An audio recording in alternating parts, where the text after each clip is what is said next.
If you're tired of going on a diet, losing weight, only to gain it all back again, I have another solution for you.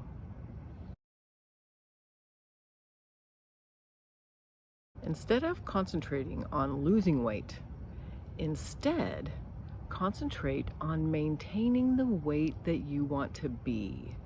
Yeah, I know that sounds a little strange, but if you ate the amount of calories that you needed to maintain your ideal weight and adopted the fitness plan, exercise, and whatever else you need to do that, you will eventually become that weight. Let me give you an example of what I mean. So you can use a calorie counting app like Lose It. I use this one. Oh, I just use the free one. I don't bother paying for it. You can if you want to. And I just put my information in, and when I see my goal is to maintain my weight. I've put in 124 pounds and I just put in maintain my weight. I have my information in here, female, my birth date so that they know how old I am, my height. I've cheated a little like I always do. I said I'm 5'2".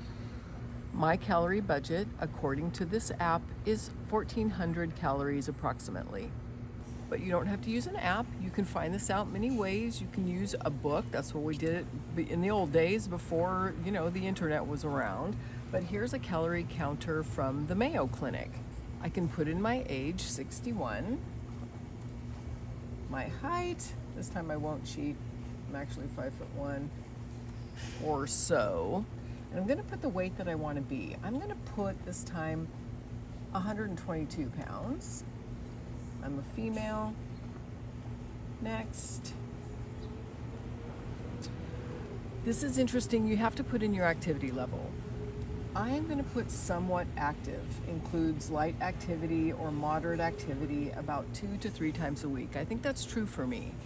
On my Lose It app, I have inactive, and it's interesting because even when I shoot past my calorie goals, I still tend to lose weight if I haven't shot too far past them, and I think that's because I'm more active than I say here in the app, but I'll just put somewhat active. Calculate. All right, so according to this app, I can consume or net between what I eat and what I burn about 1,550 calories a day. So this is a great example of these apps are going to get you in the ballpark. They're going to get you close to what you need. You will have to tweak it a little bit, but it's going to really tell you approximately what you need to do to maintain that ideal weight that you want. So regardless of how you calculate this, whether you're using a book or the internet or an app, it will help you understand what it is you need to do. I like an app. An app is very handy because you can use it on the go. If you're out to lunch, you can pop in the approximate amount of calories, and I wouldn't get too hung up on, is it exact? Just put in what you think it is, kind of calculate it out separately if you need to, and it's gonna really get you close. Now, if you're like, I don't wanna count calories, I understand, counting calories is tedious, but you don't have to do it forever. If you just do it for a while, just start reading those labels, start doing some calculations so that you get a general idea of what it is that you need to eat, how many calories are in certain foods, etc. It's a change in mindset. It's slower, but what it does is teach you how to live, to maintain that healthy weight and that healthy lifestyle, rather than training you how to diet, lose weight, and often gain it back again. This roller coaster that so many of us are on. If you have health-related weight issues, or maybe you have a lot of weight to lose, you might talk to your doctor about this because it might not be enough calories for you if you do have a lot of weight to lose, or some other circumstance where this wouldn't be appropriate. But it's a pretty common sense approach, and I think it could work for most people. I came across this when I was messing around with a calorie app that I use, And I was putting in, how much to lose this much weight per week, how much to lose that much weight per week. And I thought, how much would it take just to maintain the weight that I want to be? So I plugged my information in and put that I was the weight that I want to be, and I put maintain my weight. And it was like a revelation. I don't know why everybody's not talking about this, but it's probably because it's slower. This is going to be a slower weight loss for most people, but it teaches you what you need to do, not what you don't want to do, right? Dieting is really what we don't want to do. What we need to do is learn to adopt that healthy lifestyle. What is it that we need to eat? How much do we need to move in order to maintain the weight we want to be?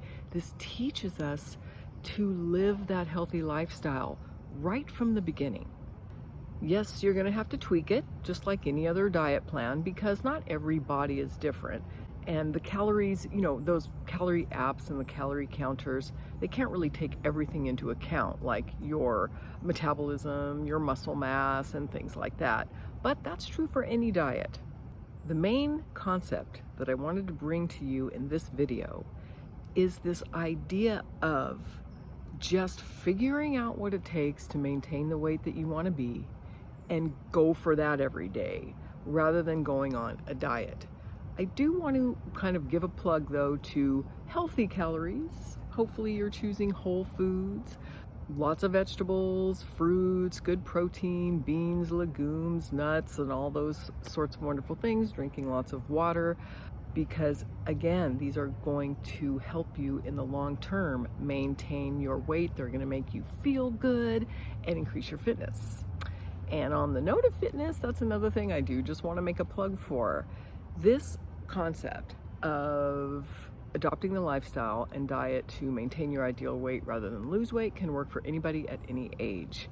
But something I do want to mention, and even a commenter mentioned this on another video, us folks over 50, sometimes we find it a little bit harder to lose weight or maintain our weight.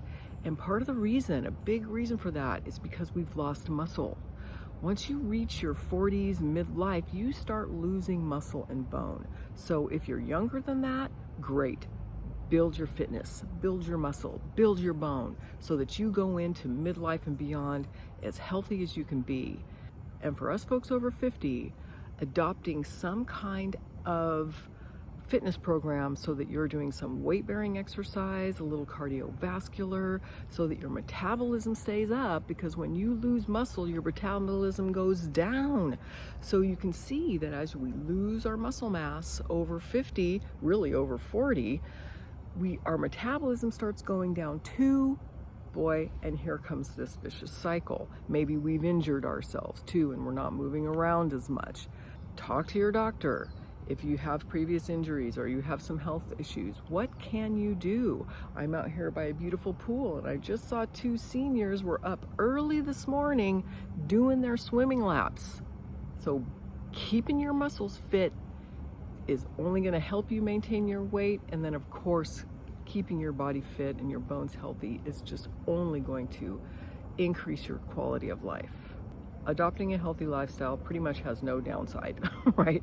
It makes you feel better, it makes you look better, it keeps you healthier, it keeps your quality of life better for longer. Well, that's it. That's the concept I wanted to bring to you. Forget about dieting. What's it going to take to maintain the weight that you want to be, and shoot for that? Leave me any comments below in the comment section. Thank you for watching, and I hope you have a beautiful day.